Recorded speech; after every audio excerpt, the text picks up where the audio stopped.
Thank you. Thank you. Good morning. Please sit down. Thank you. Secretary Albert Del Rosario, Ambassador Belen Anota, Secretary sa Cesar Purisima, Prosia Alcala Voltaire Gasmin, Greg Domingo, R.C. Balisacan, Enrique Carandang, Consul General Ann Halandon Luis, Your Lordship, Right Honorable Bishop Peter Ingham, Diocese of Wollongong, Ambassador Bill Tweedle, Ms.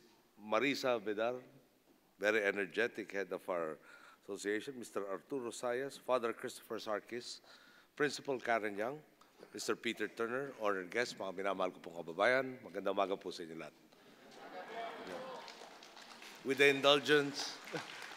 indulgence of our Australian friends, it's by tradition that I talk to my countrymen in our language. I hope you understand. Okay.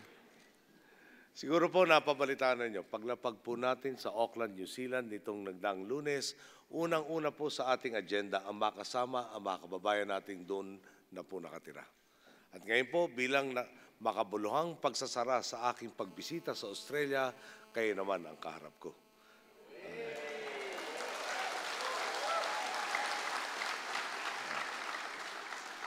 Kayo po ang huli kong speaking engagement sa biyaheng ito. At hindi ho, sabi, nasa Biblia naman po yan eh. He who is last shall be first. Okay. Tsaka siguro, siniswerte ho talaga.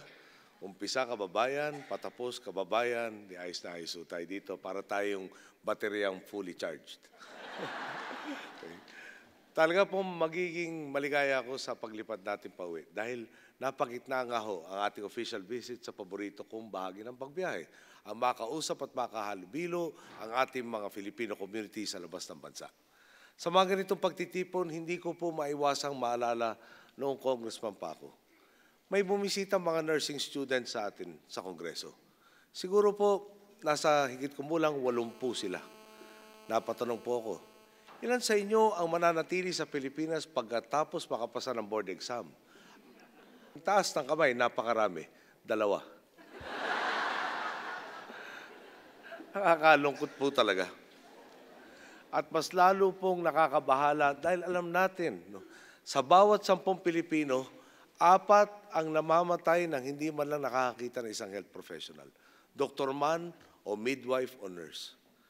Ang tanong ko nga po, masisisi ba natin ang mga estudyanteng ito? Paano nga ba naman sila gaganahang manatili sa Pilipinas kung talagang wala na silang makitang pag-asang umasenso sa ating bayan? Siguro nga po, pati kayo, ganito rin ang naging takbo ng isip. Kaya minabuti na lang ninyong umalis kaysa araw-araw na magtiis sa sistemang imposible. Imposibleng umasenso, imposibleng magkaroon ng disenteng kabuhayan, imposibleng mangarap, at mas lalong imposibleng maabot ang mga pangarap. Ako po mismo, nang unang pumasok sa trabahong ito, akala ko tila imposible lang solusyonan ang mga problemang minana natin sa nakaraang administrasyon. Talaga pong sabik na sabik kami ng ating kabinete tuwing sasapit ang Biyernes dahil kahit papaano makakapahinga kami sa sunod-sunod na mga problemang nahahalungkat namin. Ang masakalap nga lang, pagdating po na Lunes, balik sa reality. Panibagong anomalya, panibagong hamon, panibagong sakit ng ulo na naman ang madidiscover namin. Ang favorite expression ho yata namin ng mga Biyernes na yun ay dumighay. Talaga, ay. Bibigyan ko po kayo ng ilang halimbawa. Sa classroom na lang po, nang maupo tayo sa pwesto, mayroon tayong backlog na 66,800 na silid-aralan. Dito ko lang po, no? 66,800 na silid-aralan. Ang halaga ng isang classroom, lalo na ito, 1 story lang po, 1 classroom, no? 700,000 pesos. Palagay ko po, mas magaling kayo mag-math sa akin. Ayoko na po maalala yung bangungot na to. Kaya kayo na po ang mag-math kung magkano lahat yan. 66,800 times 700,000. Sa tansya ko, talaga maraming zero po ang kakailanganin dyan. Saan naman kaya kami pupulot ng pera para punan ang backlog sa mga silid-aralan? Sa tansya po natin sa ating budget noon, ang kaya nating mapondohan kada taon, mahigit 8,000 classroom lang. Ibig pong sabihin sa 6 na taon sa pwesto, 48,000 lang ang magagawa naming classroom, hindi po 66,800. At dumadami pa ang Pilipino. Kung walang milagro mangyayari, magpapamana na naman ako ng problema sa papalit sa akin sa pwesto. Isa pa pong halimbawa, bigas. Noong umupo ang ating sinundan sa pwesto, ang utang po ng National Food Authority mahigit 12 bilyong piso. At yun po mula pa ng panahon ni Marcos hanggang 2001. Fast forward po tayo sa 2010. Ang ipinamana niya sa akin mula 12 plus billion, naging plus nga ng 12, naging 177 billion pesos po sa loob ng 9 at kalahating taon. Profesor ko po sa economics ang gumawa niyan. Buti lang po ako nakinig na mabuti sa aral niya. Bakit po lumaki ng ganitong utang? Ito po na-discover natin. Pinaniwala po nila tayo, ang kailangan nating angkatin na bigas para mapunan ang ating mga pangangailangan ay 1.3 million metric tons kada taon. Ang pinayagan nila angkatin, 2.47 million metric tons. Parang hindi ho yata tabla yun. No. Buti na nga alam po, hindi na lumusot ang kabuong ito, pero malaki pa rin ang inangkat nilang 2 milyong metrikong tonelada pampuno ng 1.3 million metric tons. Hindi ko alam kung saan sila nag-aral ng math. Okay. Kung sobra-sobra ang inangkat na bigas, ano po nangyari? Siyempre, katakot-takot na gastos sa bigas na hindi naman mapakinabangan. Dagdag bayad sa cargo upang dali ng bigas dito o sa atin. Dagdag bayad sa mga warehouse na pinagtambakan nito. Taon-taon pong nangyari ang ganyang kalakaran hanggang sa dumating tayo. Kaya nga po siguro lumobo ng ganun ang ating utang ng NFA. Huling halimbawa na po, baka dahil mangilabot kayo ng sobra at mawalan na ng ganang mananghalingan, mamaya.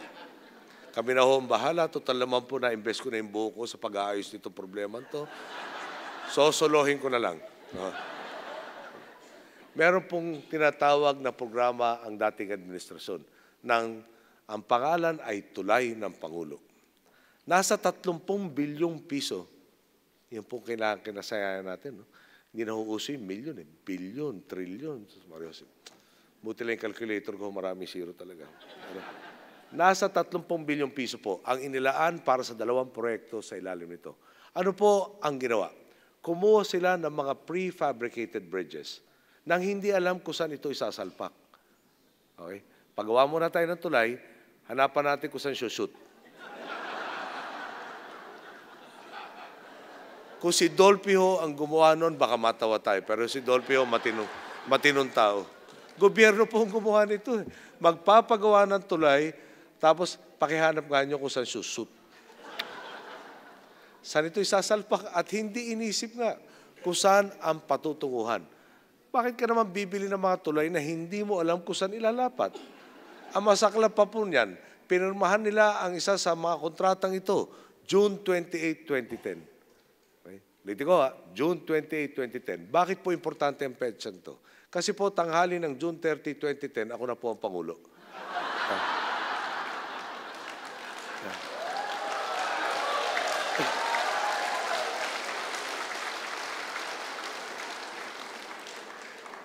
Sila ho magbabaw, ako ho aahon.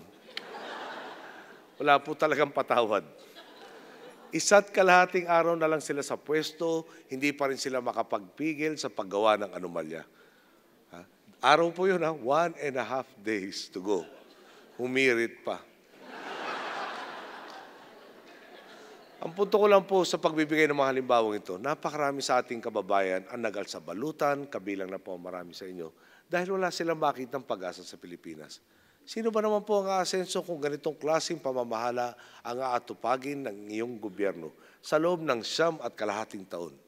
Imbis na ang itanong nila sa bawat gagawin nilang desisyon, makakatulong ba ito sa Pilipino? Ang itinatanong yata nila, paano ba mapapagkakitaan to? Iba na po ang mukha ng Pilipinas ngayon. Back to basics po ang gobyerno. Sa bawat pasya, ang talagang tinatanong namin, paano ba masosolusyonan ang problemang ito? Ano ang silbi nito sa Pilipino? Paano ito napapakinabangan o mapapakinabangan na mas mabuti para sa kanila?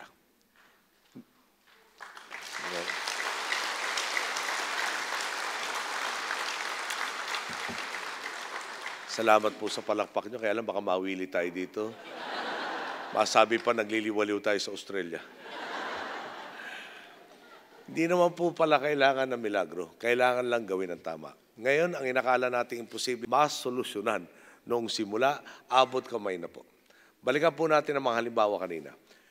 Di po ba akala natin imposibleng mas solusyonan ang minana nating backlog na 66,800 na classrooms? Bago matapos po ang taong ito, 40,000 classroom ang mabubura sa backlog. At ang pangako po sa atin ni Secretary Armin Luistro ng Department of Education, bago matapos ang 2013, diin ko lang po yun ha, baka kala nyo ba 30? 2013, buradong-burado na ang buong backlog ng 66,800 na classroom.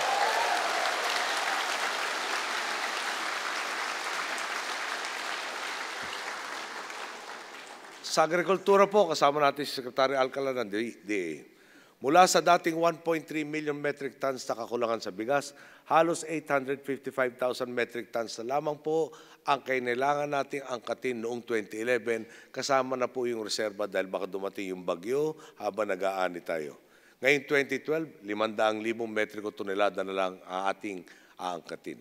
At ang maganda pa po, ayon nga sa ating butihing kalihim pro si Alcala, sa susunod daw pong taon ay hindi na natin kakailanganing mag-angkat ng bigas at harinawa.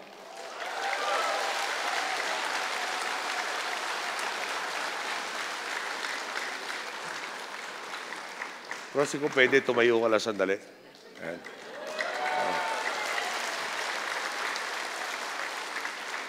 Pakitandaan po niyo yung mukha ng ating pupurihin o papagalitan sa susunod na taon.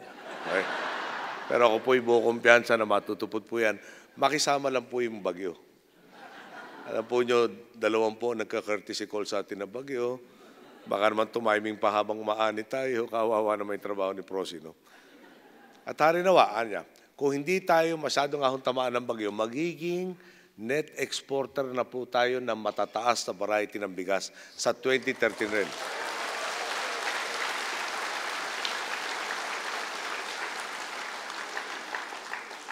Nagbago na rin po ang mukha ng Department of Public Works and Highways. Kung dati pugad ito ng mga proyekto na ginagatasan ng mga tiwalang pinuno, ngayon po, umabot na sa 11.3 billion pesos ang natitipid ng ahensya dahil sa tamang paggugol ng pondo.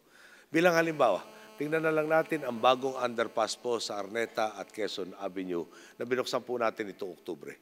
Bago po ito ipagawa, ang tansya ng administrasyong ating pinalitan, aabot po sa 694.15 million pesos ang kailangang pondo para rito. Pasok po si Secretary Singson. Secretary Babe Singson po na kinumpleto ang proyekto hindi po sa 690 plus million, kundi sa halagang 430 million pesos lang.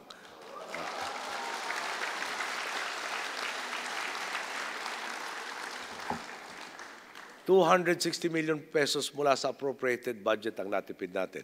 Ang maganda pa po, dahil talagang masino po tao to si Secretary Singson, hindi lang po nakatipid, natapos ang proyektong ito 100 days ahead of schedule.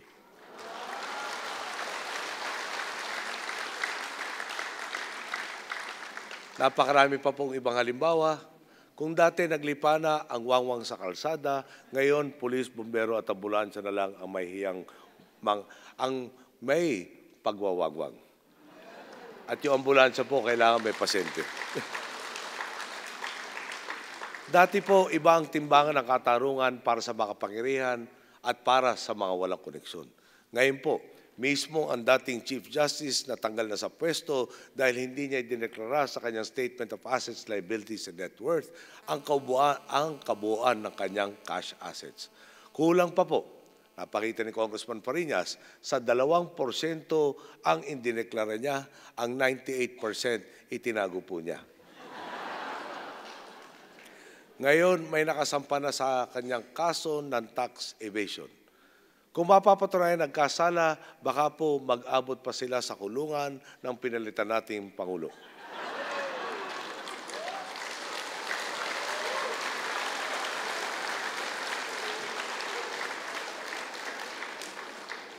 Nasampa na rin po ang dating Pangulo na mga kaso ng plunder at electoral sabotage at abangan ang susunod na kabanata.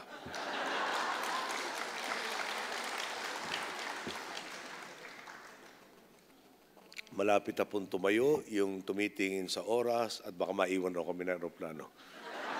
Papaspasin ko na lang po doon. No? Marami rin pong good news sa ekonomiya. Biruin nyo. Napakatagal pong nakasabit sa leg ng bansa natin ang bansag na sick man of Asia. Pero ano po ba ang nagbago sa tuwidnadan? Sa unang 6 na buwan ng 2012, ang GDP growth po natin ay di bababa sa 6.1%.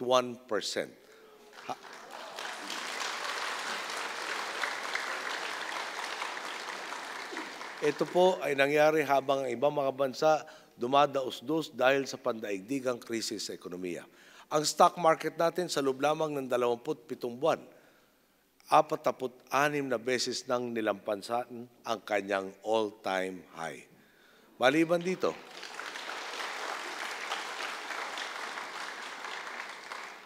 kaya nga sabi ng aking mga economic cluster members, kung nag-invest sila sa stock market, ang ganda na sana na kinita nila, pero makakasuhan sila dahil nasa poder sila. Hindi sila dapat kasali sa stock market. Okay. Kaya hanggang panaginip na lang. Maliban dito, 8 upgrades na rin po ang natanggap natin mula sa mga credit ratings agency.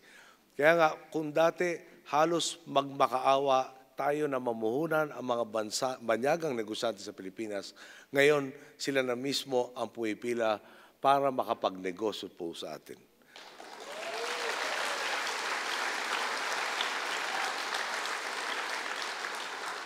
Siyempre po, baliwala ang bukang bibig nating kaunlaran kung hindi pakikinabangan ng nakakarami nating mamamayan. Sinisiguro po natin kung ang pagangat na ekonomiya, siya rin po dapat ang paglawak ng ating mga serbisyong panlipunan at dapat nga po ang ating sinisigaw, inclusive growth. Wala pong maiiwan. 3.1 million na pamilyang Pilipino na po ang nakikinabang sa ating Conditional Cash Transfer Program. Nabibigyan po sila ng tinatawag na stipend na panggastos. Ang kondisyon nito, manatili ang kanilang mga anak sa paaralan. Mapabakunahan ang mga sanggol at magpa-check up ang mga nagdadalang tao. Nakakaraos po sila sa araw-araw kasabay ng pamumuhunan sa kanila pong kinabukasan at binibigyan ng pagkakataong umunlad at umasenso.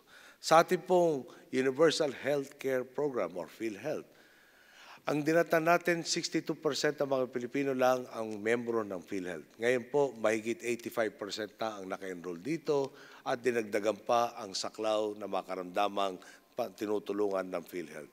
Di lang po dumami ang saklaw nito, pero nga po lumawak din ang benepisyo dahil mas marami ng sakit ang covered ng PhilHealth. Di po ba, ibang-iba na ang mukha ng Pilipinas. Tunay nga pong ang sarap maging Pilipino ngayon. Tapos tayong nakakaharap sa buong mundo. Kaya nating sabihin, kaya naming magkamit ng pagbabago. Paano po nangyari ito? Dahil po sa inyong lahat. May nakita nga ako naka-best pa nung kampanya. Maraming salamat sa inyo. Paparating ko kay Secretary Rojas, meron kaming leader dito sa New South Wales. 2 na po inakilala ko.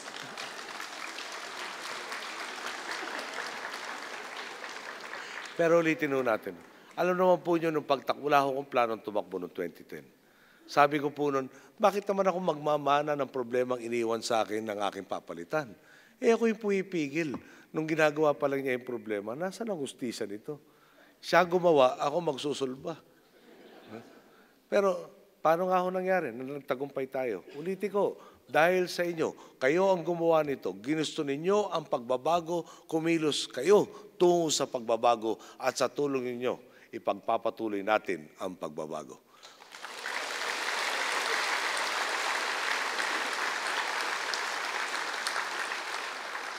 Makakaasa po kayong hindi ako titigil hanggat di ko po nagagawa ang lahat ng aking makakaya para sa kabutihan ng ating kapwa Pilipino. Simple lang po. Simpleng-simple lang po ang hangad ko. Sa June 30, 2016, bago po nun, bababa ako sa pwesto at hindi ako mahihiyang humarap sa milyong-milyong Pilipinong nanalig sa akin dahil nagawa nating baliktarin ang kalagayan dinatnan natin. Ngayon pa lang po, tumitibay na ang mas maunlad at mas matiwasay na Pilipinas na maaari ninyong uwian anumang oras. Naninindigan ako sa patuloy ninyong pakikiisa dahil hindi pa ho tapos ang ating laban. Samahan po ninyo ako. Isang bansa nating tahakin ang tuwid na landas at isang bansa nating abutin ang katuparan ng ating pong mga pangarap. Ulitin ko po, sa inyo nagmula ang susi ng pagbabago. Ipagpatuloy po natin itong pagbabagong to. Magandang araw. Maraming salamat po sa lahat.